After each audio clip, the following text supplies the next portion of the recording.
The Neo Reality Entertainment brand expands with a relaunch of the Neo Reality Collective Pop Culture News Talk. Your host, Eric Brown, gives his insights and thoughts in the ever-expanding news world of comic books, professional wrestling, gaming, TV, and movies. Be sure to donate to the brand and keep up to date with additional content on YouTube channels such as Neo Reality Entertainment, NRE The Wrestleverse, and NRE Pop Culture Omniversa.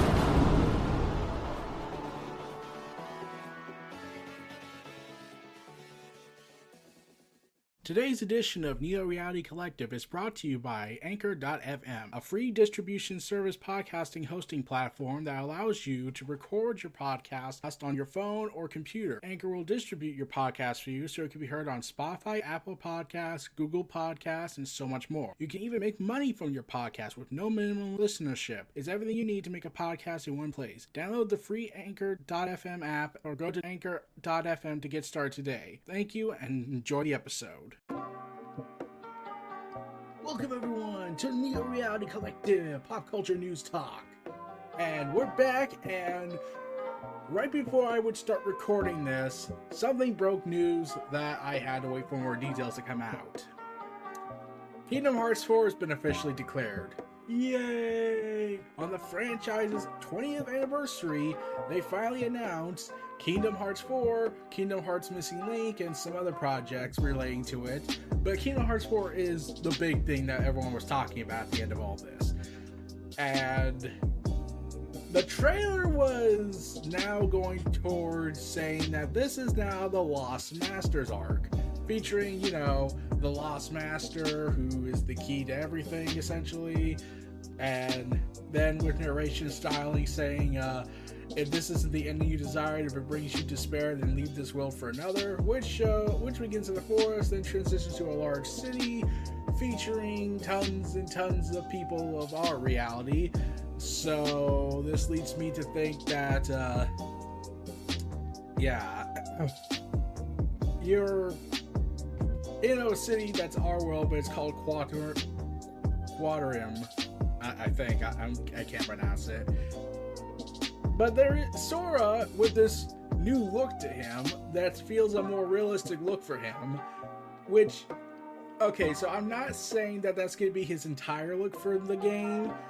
I feel like that's the effect of the world, because in the Kingdom Hearts games, everyone's affected differently with the world. So when Sora, Goofy, and Donald travel to the Little Mermaid universe, they turned into mermaid people, and then when they got on land, it was a whole different stuff. But that's kind of the thing. The world affects you, so I get the feeling this whole aspect is basically just this one world's effect on them. Which means if Donald Duck and Goofy go there, they're probably going to be real animals, so that's going to be awkward. And then you get this character after he wakes up in the apartment, Sora, and we're introduced to a woman character that we're supposed to know, because, turns out this character is Stellitzia. I'm sorry. Now, you're probably wondering, wait, who's this? You're thinking, oh, this is clearly a new character. Nope, it's not. This character appeared in Kingdom Hearts Union 10, or X. Okay. Oh god.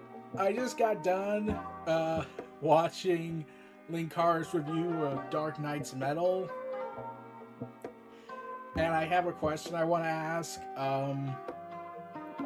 Does Noruma Tetsuya Nomura, does he expected everybody to play Kingdom Hearts Union X mobile game?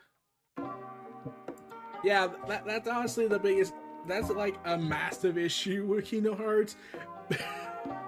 For being the fourth main entry, there's like 20 different games in between each installment, and you're left trying to fill in the blanks and trying to figure out what the heck's going on. And it's kind of annoying that they're expecting you to know this character from a mobile game that I don't even know how many people played. I'm sure it was popular since it's still active. Last I heard, or at least a little bit. But yeah.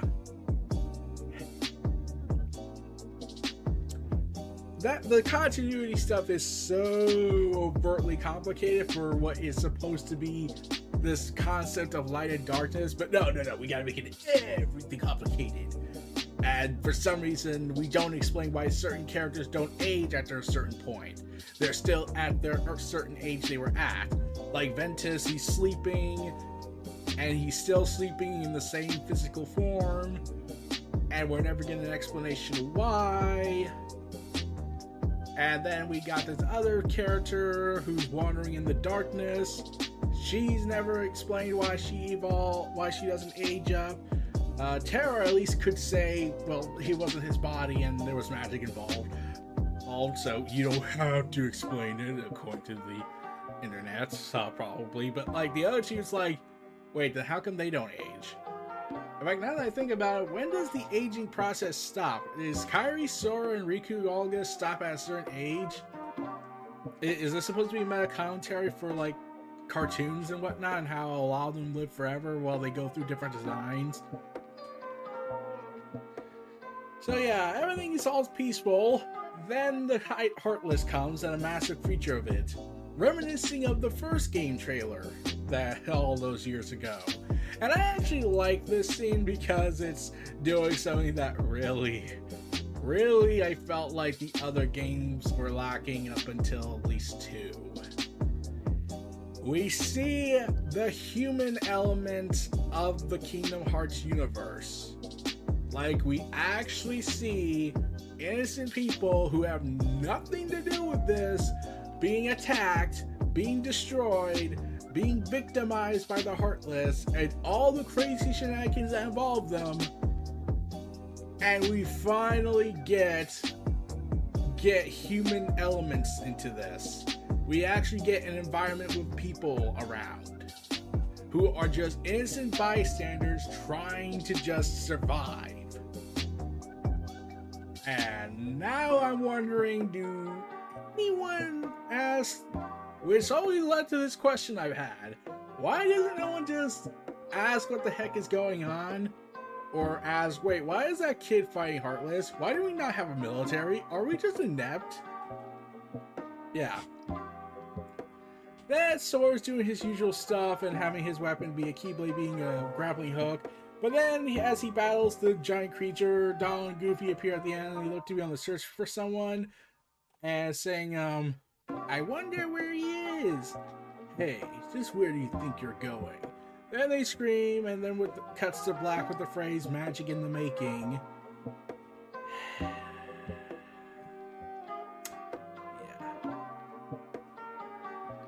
Meanwhile, the other game,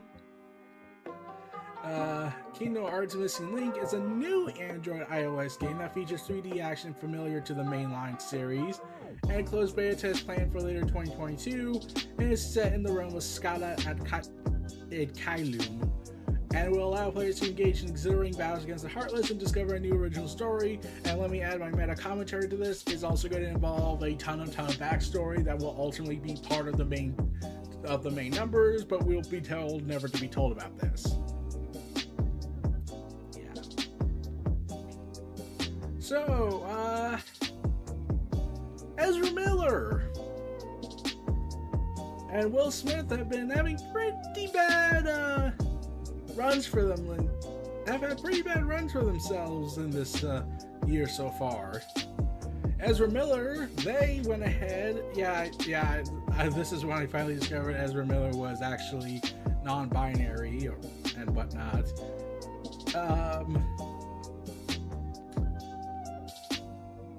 Ezra Miller has kind of a history of very disturbing behavior.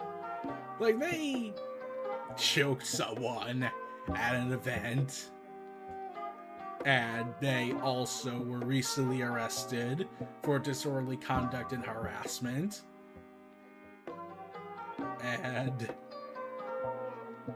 Yeah, Ezra Miller's future career in Warner Media and DC kind of is in question, especially since his movie got delayed.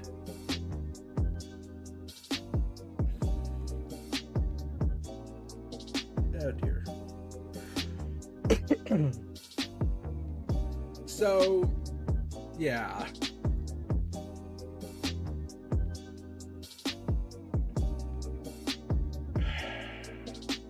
Ezra Miller threatened them as saying, I will bury you and your wife. I won't say the other word.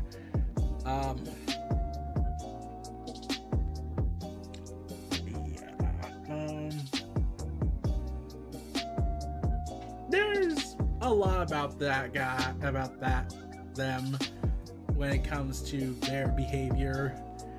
While Will Smith, meanwhile, he's been banned from the Oscars for 10 years and other events. And now people are demanding he returns the Oscar. So, meanwhile, his wife threw him under the bus, so you know where that goes. So speaking of people losing their mind, let's talk about Tony Khan and his claim that there are an army of bots responsible for anti-AEW messages boards online and showed zero proof.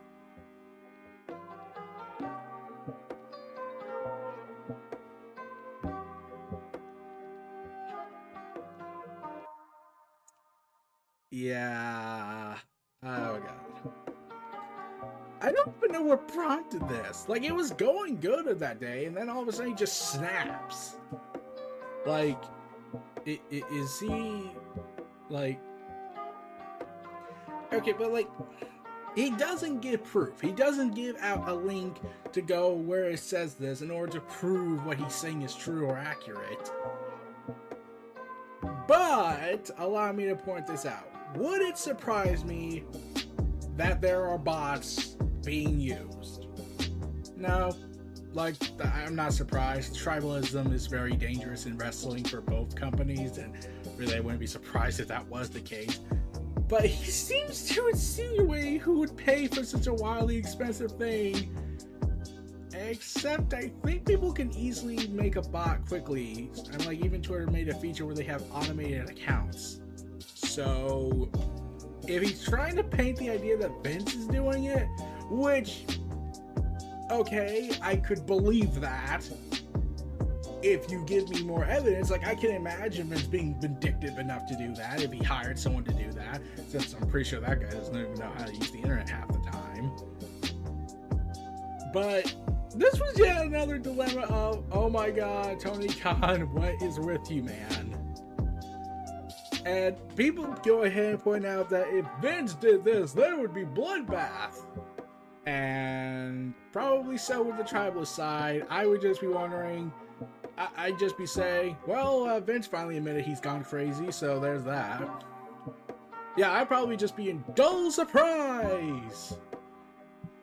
But Tony Khan just has been, like, it's like he has to go one day and he has to do something so wackily insane once. Like, okay, I did my quota with the big swole situation. Can I do my quota now? We're in the new year. But sir, it's still, we're not even at the halfway mark. I'm Tony Khan, and I want to do something insane. Now, he claims he hired an independent study to do this. Can I see the link? Can I see the documents? Like, come on, man. Come on. Like, I'm not gonna say that this isn't out of the realm of possibility that Tony Khan hired someone to do this kind of study. Like, I'm pretty sure corporations and businesses do it all the time in order to attract and gauge interest and see whether ones are genuine or just bots for people trying to get attention and get their boosting algorithm going. That is a thing I could imagine. But this is kind of an accusation to say that virtually a ton of the haters of AEW are bots, which I could imagine several accounts who are legitimately crazy half the time, and we've seen their faces and they've made videos, and some have made death threats to people that creep me out. And some even defended horrible actions Vince committed. Yeah, here's the thing. Like, everyone's going ahead, like, the tribalists have been using this as ammunition to demonize Tony Khan and say, see, this is why Vince McMahon is superior. Okay, yeah, that's a terrible example. Like, here's the thing. If the worst thing my boss is gonna do is rant on Twitter for, like, once every 3 moons, I would rather have that for a boss than the man who said your third-party rights are taken, you're not, I try to own your real names, I'll fire you for having an OnlyFans account, I'll have security escort you out, I'll cover up horrible murders, I'll give people merits in order to do whatever the hell they want, I'll let a wrestler beat the hell out of another wrestler just so they can extort me for money. WrestleMania 34, anyone? And a ton of other horrible stuff. And people try to defend that horrible stuff. But, oh, this is different. He went on Twitter and ranted. And someone even called someone out for the Owen Hart comparison talk. And this user decides to say that what happened with Owen Hart was for the greater good of Vince, saying he was glad that Owen Hart tragically died because Vince wanted to cut costs.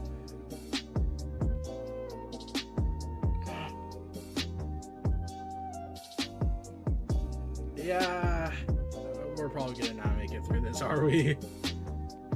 So, yeah, then all of a sudden he, like, says, research this one yourselves, like, can't you just give us the link? You're the one that brought it up. I don't think anyone brought this up. And the day was going so well, too. AEW was announcing that and New Japan were announcing that AEW TV shows are going to air on New Japan Pro Wrestling World, the subscription service. Check it out. Yes. No extra charge. Latest episodes are available every week, with a Japanese English play-by-play version will also be available coming soon. So Japan just got their foothold. They're getting a foothold in Japan, and instead of using a network, they're using one of their buddies. Props. Then Tony Khan went on Twitter and destroyed the whole day, and then the internet lost it.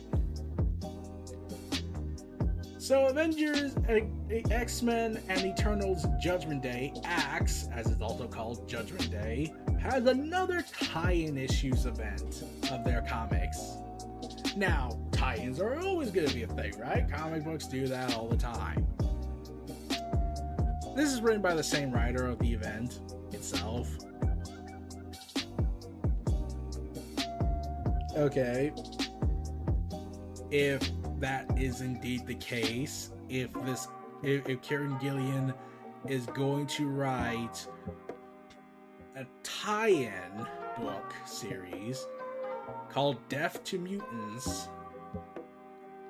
Death to the Mutants. How about... And please know, this is 3 issues.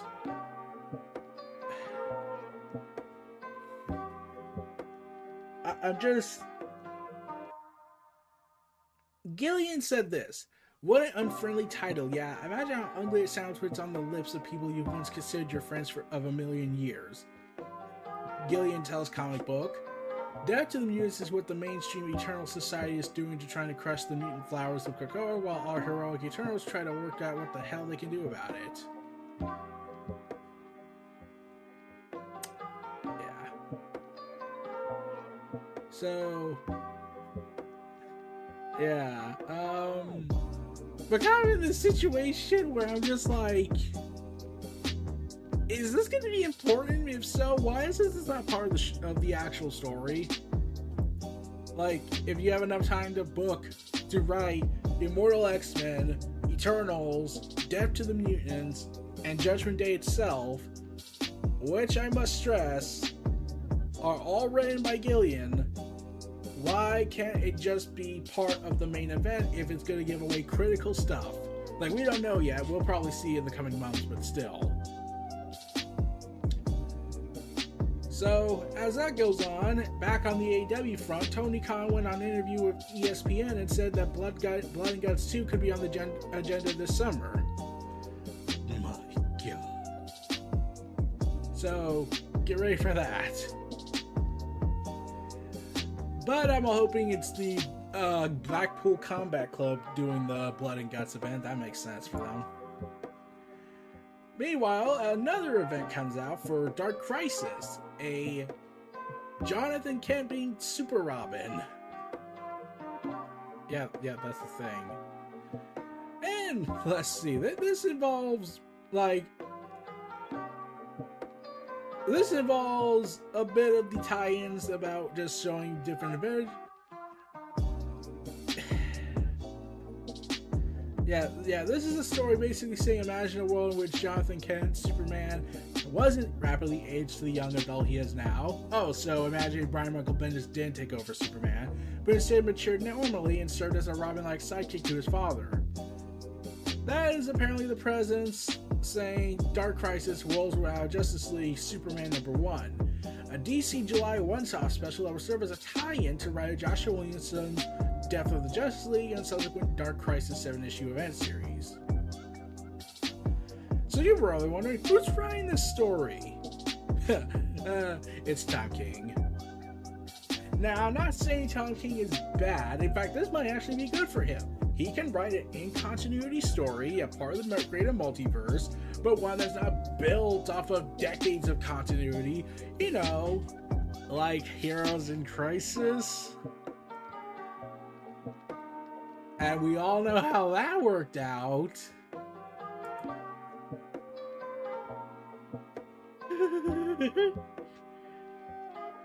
And as Marvel has plans for Avengers, they're once again doing another Avengers event, All Out Avengers, a new ongoing series with art by Greg Land. And you lost me already.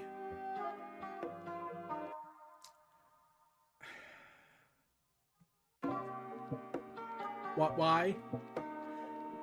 Why is Greg Land the artist? Isn't he the tracer artist? Doesn't he just trace stuff? Like,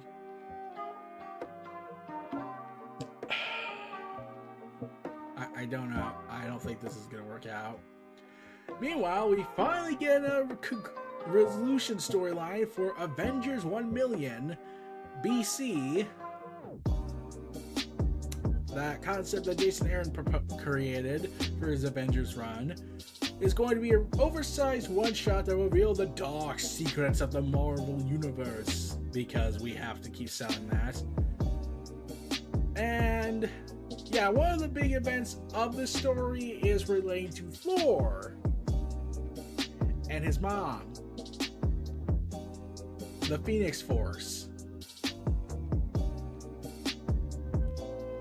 Odin got together with the Phoenix Force, the current host of that time, and made Thor.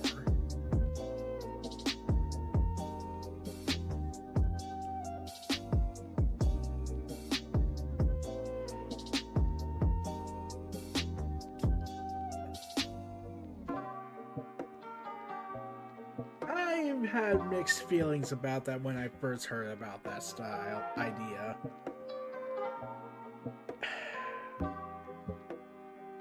I don't know how to honestly feel about it. I really don't.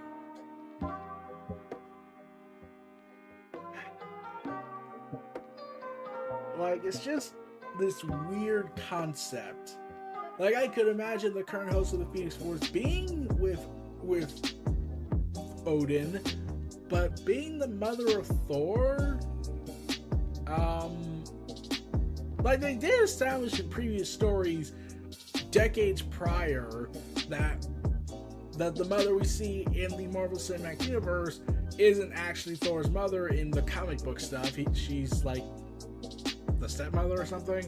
But yeah, the Phoenix Force, wouldn't Thor have Phoenix Force powers though?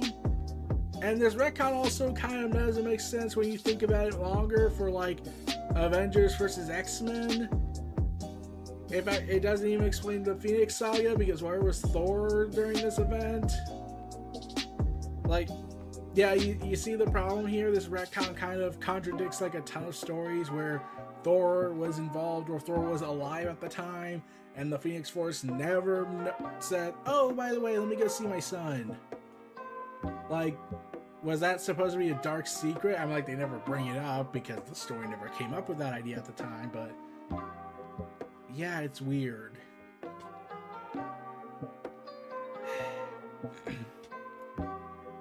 So, one of the things that is going to happen on HBO Max for DC Comics is that Aqualad is getting his own HBO Max series. And the series will serve as an origin story for Jackson Hyde version of Aqualad. Yeah, screw Tempest and whatnot. We've kind of removed him from the existing pattern. Oh, unless it's Titans. So, yeah, yeah. No Riders of X has been announced for the series yet. It's also unclear where the series is connected to the DCEU and James Wan's Aquaman movies. However, Variety reports that Charlize Theron will executive produce the series alongside AJ Dix, Beth Kono, and Andrew Haas of Denver Delia Films. Okay. Yeah, Jackson Hyde being a character from the it was introduced in the DC Comics' animated universe of Young Justice, but he did show up prior to that in Brightest Day issue 4, written by Jeff Johns.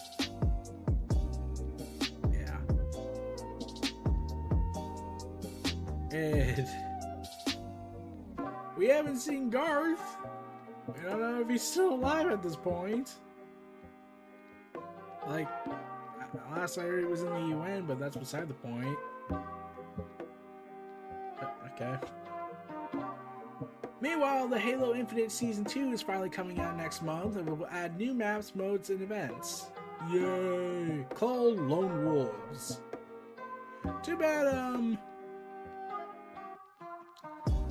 and E343 Industries admitted that the fan base has ran out of patience.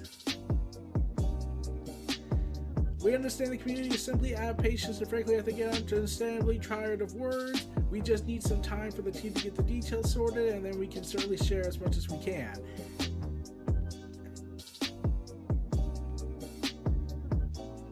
This kind of highlights that they should have probably delayed the game for another 5 months. Like, everything doesn't seem to be where they are trying to get it. If they're trying to go for a Master Chief Collection route, you only had one chance to do that and you did it. You can't do it again. Like, you can't.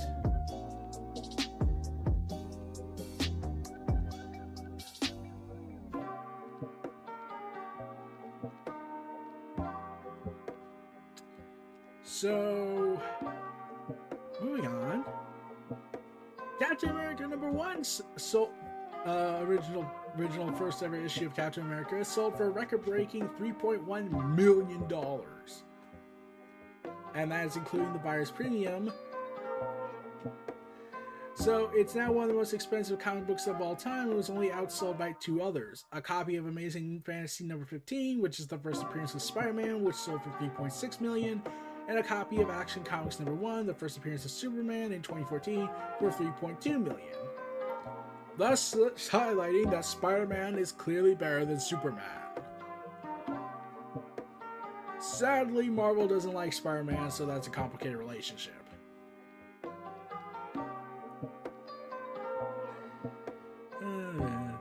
There are thought to be only 3 copies of Captain America #1 at the high CGC 9.4 grade, with only 1 other copy ever coming up for auction. The sold copy is thought to exist at the 9.8 grade scale, but has never been brought to the auction. The CGC scales measure the quality of the collectible items like comics and trading cards, with a 9.4 indicating a very well preserved collectible with minor wear and small manufacturing and handling defects. But Yeah, it's not, the guarantee that there is a 9.8. If there is, that's going to be insane. Meanwhile, the 1989 Batman cowl that painstakingly recreates an iconic movie costume is coming to sale. Will be a specialized 1-1 recreation of helmets and costumes. The Batman cowl will be part of a new series of DC-themed collectibles. Those as part of De Novo, a subsidiary of collectible giants NECA and Rubies that has previously specialized in 1-1 recreations of helmets and costumes from Star Wars movies. As with the various Star Wars releases, this Batman cowl is designed to be both highly accurate and wearable. So there is images detailed and was sculptured digitally and cast in durable material. So in order to recreate the iconic Michael Keaton bat suit, even the rough texture of the cowl harkens back to the 1989 movie. It comes with a display base for those who prefer to show it off as a collectible, but it's also designed to be worn by those who want to up their cosplay a few dozen notches. The Batman cowl is set to be priced at $950. No. And limited to just 500 pieces will arrive. Pre-orders will open on Monday, April 11th, so get ready for that. So, yeah, let's get ready for that. Meanwhile, Activision Blizzard, because they're scumbags, mostly, they're planning to convert all QA, quality assurance members, to full-time employees. I don't know what the plan is, but according to this, in a statement to Bloomberg, the Raimi employees who formed the union earlier this year will not receive new pay bumps due to legal obligations under the National Labor Relations Act. So, the CWA responded to Activision's claims, calling the move galling that Activision has excluded Raven software QA workers who have been forefront of this effort from these benefits. Activision responded to Kotaku by citing Labor Board versus Exchange Parts Co. 375 US 405 1964, which states employers could violate the National Labor Relations Act if they confer economic benefits on its employees for the purpose of inducing them to vote against the union.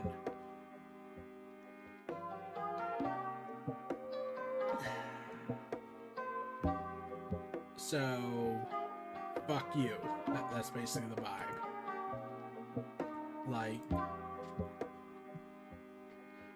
should they be focusing more on other matters, like not get destroyed by California's government and all the unions breathing down their necks? But let's move on to something positive. We're going back to Disney because Disney owns half the world at this point, and they're scumbags as well because of their own little policy helping. But let's get back to Spider-Man. Sam Raimi came out saying making a new Spider-Man with Toby Maguire sounds beautiful. During an interview, Raimi hinted that Toby Maguire's Spider-Man could return after the appearance of No Way Home, but there aren't any plans. Saying, I've come to realize after making Doctor Strange that anything is possible, really anything in the Marvel Universe, any team-ups. I love Toby, I love Kristen Dunst. I think all things are possible. Of course, Raimi recently returned to the Marvel fold with Doctor Strange's Multiverse of Madness, but whether or not plans will return, it looks like there are no immediate plans. I don't really have a story or a plan. I don't know if Marvel would be interested in that right now.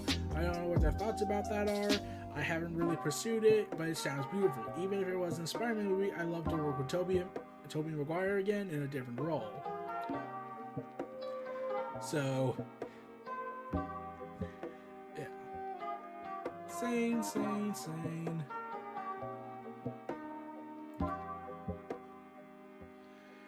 Well, we're going to take a brief break, enjoy this ad break, and then we'll be back for the final portion of this podcast, and I'll see you all in a little bit. Take care. We're back. Let's finish this last portion of Neo Reality Collective. So we got the canceled Deus Ex movie script revealed for the first time. Before video games movies proved to audiences and critics that they could be good, Sonic. A Deus Ex Machina movie was in the works at CBS Films. The movie was eventually canceled, but thanks to USA Today's recent review with Prime Universe Productions' Scott Kenny, some of the script of that canceled project has come to light, giving fans a taste of the project that never came to be. As part of their 2010 film adaptation plans for Human Revolution, the third game to be launched, that's their game in the series that launched in 2011. In 2014, they interviewed Derrickson about the project when we learned was focused on deepening Adam Jason as a character while maintaining all the action in front of the game. Also being set to direct before jumping ship to go work on Doctor Strange. After his departure, the movie was quietly canceled. For those unfamiliar with the source material, Human Revolution is an action RPG by Eidos Montreal. The studio most recently worked on Guardians of the Galaxy, awesome game. The game takes place in the year 2027 and follows Adam Jensen, a security specialist who undergoes body augmentation after a life-threatening accident, becoming a killing machine after setting the events of his story in motion. The plot focuses on social divide between people and wealthy enough to afford augmentation and the normal humans that make up the lower class.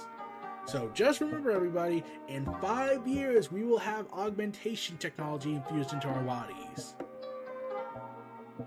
They did not predict COVID.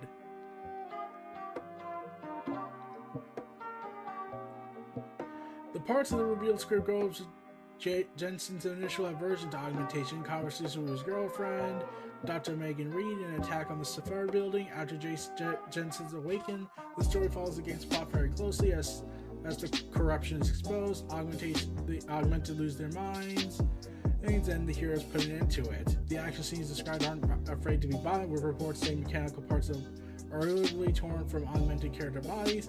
However, we also learned that the movie was not intended to be rated R, which includes the excerpts of the script from the full report.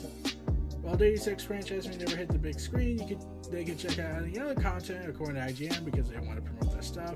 Though I do wonder if they can make it a streaming platform movie or special.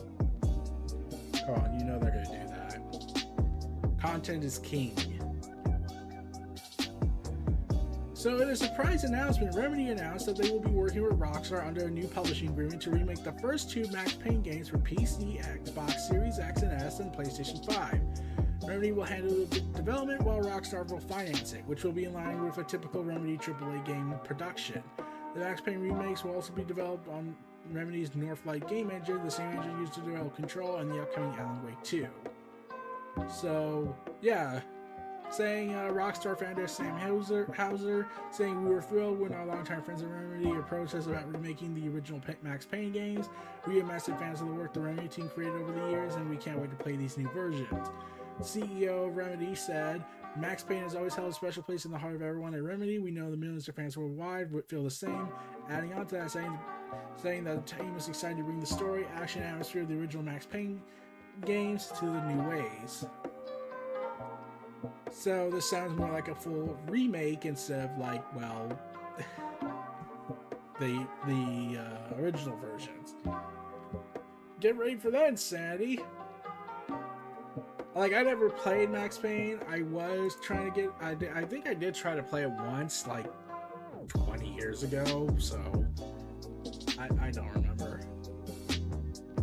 So remember when Jim Carrey announced he was considering retirement? Well, the Sonic movies announced that the people who make Sonic are saying they won't even try to replace Jim Carrey if the actor decides to follow through his decision to retire. So,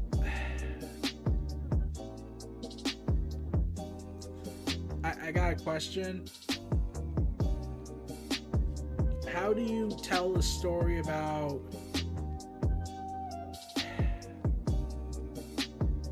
How do you tell a Sonic movie without the main arch nemesis? Like...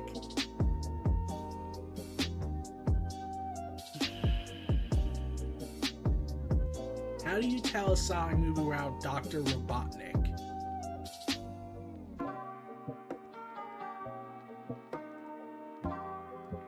It's just weird. Just weird.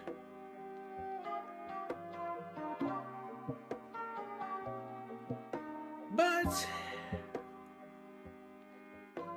yeah. So are Young Justice Phantoms that are currently ongoing? Well, we're already going to spoil the ending by announcing a limited series, 6 issues, Targets, which will explore the aftermath of Phantoms. Targets introduces a new disaster to the Young Justice universe when Queen Perdita is kidnapped, and both Green Arrow and Black Canary are severely wounded in the process, and the fallout numerous heroes take it upon themselves to track down and rescue Perdita, including her ex-boyfriend Beast Boy. Each issue will include a backup story explaining other untold tales from the Young Justice timeline. And with Wiseman saying, it's been terrific to work with Christopher Jones again on another Young Justice comic, and I'm really excited for fans to read Young Justice Targets. It's a fully canon 6-issue miniseries, picking up where Phantoms left off, with plenty of action, nearly our entire cast, and multiple new revelations. It's been an amazing journey after working with Ray Wiseman on Young Justice Comics, getting the opportunity to help create storyboards for the most recent season of the show, and now returning to produce more comics to Jones. Between my growth as an artist and the fabulous color of Jason Wright, I think these are the best looking comics I've ever had in creating. I love getting to help tell the stories of these characters. I can't wait for fans to see where the things go after Young Justice Phantoms. It will be a digital first series that will initially be exclusive to DC Universe subscription service, and the first issues premiere in the DCEU and on July 14th before seeing a print release on July 26th. So yeah, there's currently no sign about a 5th season, but yeah, the show still being around is a good sign. Meanwhile, Robert Downey Jr. returns to HBO as Sherlock Holmes. So the Hollywood Reporter reports that Robert Downey Jr. is set to executive produce 2 new series based on the detective story Sherlock Holmes, who produced both Downey Jr. Sherlock movies and is also on board as an executive producer. No idea how much details are out about this and how the connection will end up being. We don't know if Robert Downey Jr. will reprise this role as Sherlock Holmes. So yeah, Downey Jr. revealed plans to create multiple spin-offs out of the 3rd Sherlock Holmes film. While the film hasn't happened yet, it seems that plans for spin-offs are still moving forward. At the time, he said, at this point, we really feel like there's not a mystery verse built out anywhere, and Conan Doyle is the definitive voice in that area, I think, to this day. Man. But the last time we heard about Sherlock Holmes 3, it's sitting on the back burner because COVID and other stuff. He played the iconic detective in 2009 and 2011 Sherlock Holmes movies, calling the and whatnot, and it's just forgotten 10 years later. Meanwhile, for those who love Star Trek the Next Generation, they're all getting back together for Star Trek Picard Season 3. Considering how much I've been hearing Picard sucks for people, yeah, that's probably not good. Meanwhile, Ghost Recon Breakpoint will receive no more new content. Oh, how tragic. I'm so sad. I haven't played it. This launched back in 2021. Shouldn't they have announced that sooner? Operation Maryland was released back in 2021. Shouldn't that have been obvious for Ubisoft to make the announcement? But they can't even be aware of their own horribleness. Speaking of good stuff in the industry, at least until the next horrible scandal happens, Unreal Engine 5 has been finally available. It's finally released alongside a playable shooter called Larray. Unreal Engine 5 is the latest Epic Games game engine available to game developers big and small. While the release of a new game engine isn't typically news that excites folks until, well, video games start getting made. They revealed Unreal Engine 5 with a blockbuster tech demo. And yeah, the engine looks pretty damn awesome. Saying that the Unreal Engine 5 will keep evolving, especially the next Witcher game that's going to be developed with it. And they had a sample shooter, so take it for what you will. Get ready for some hilarious fun. Meanwhile, as finally we're getting Spotify's deal with DC Comics finally coming out, we're getting Batman Unburied. Of course, we would go ahead and get Batman on this first before anyone else.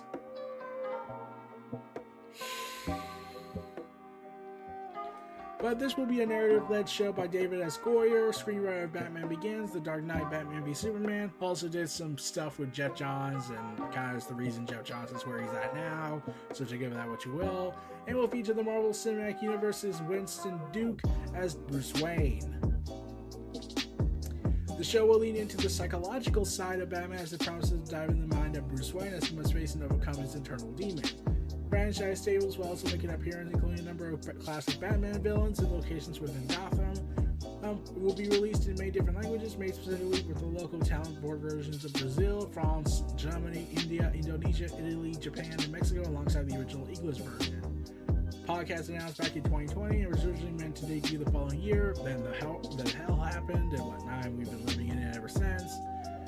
David S. Goyer saying, I've been a fan of narrative podcasts for some time and was looking for the right story. Returning to Batman seems like the perfect opportunity. Don't think he knows yet that DC ordered it. So Elon Musk joins the board of directors after buying a 9% stake in Twitter.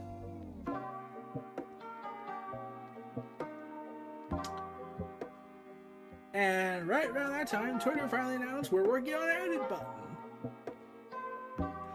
Yay! But they had to keep coming out and saying that no, we did not get the idea from a poll.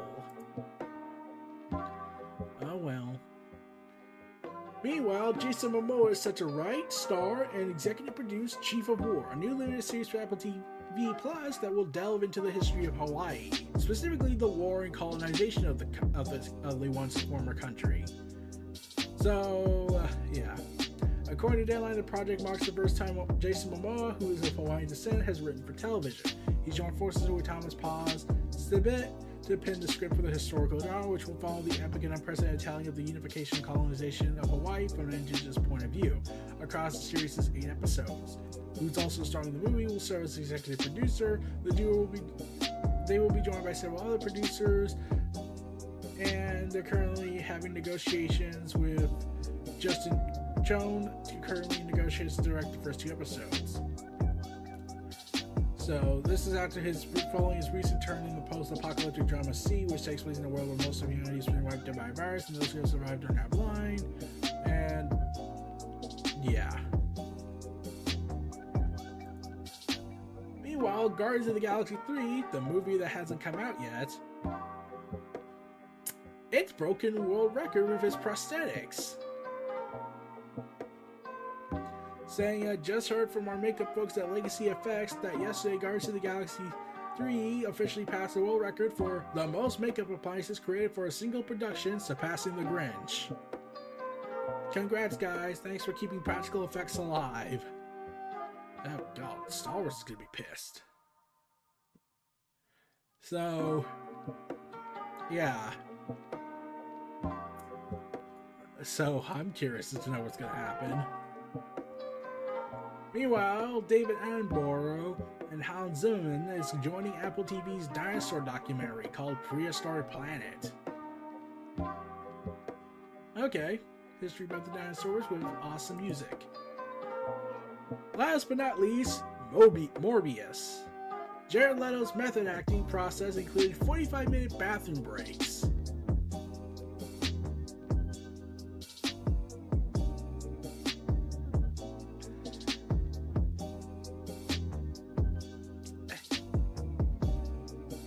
Jared Leto would frequently stumble with crutches to and from the bathroom, leading to extended periods of downtime for the production.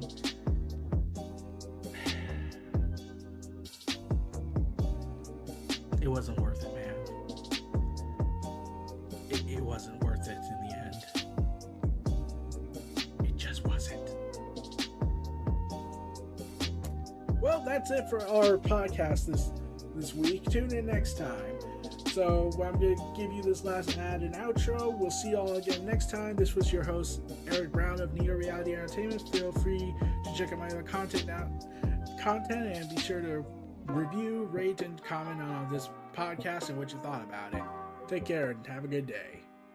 Be sure to donate to the brand and keep up to date with additional content on YouTube channels such as Neo Reality Entertainment, NRE The Wrestleverse, and NRE Pop Culture Omniversa.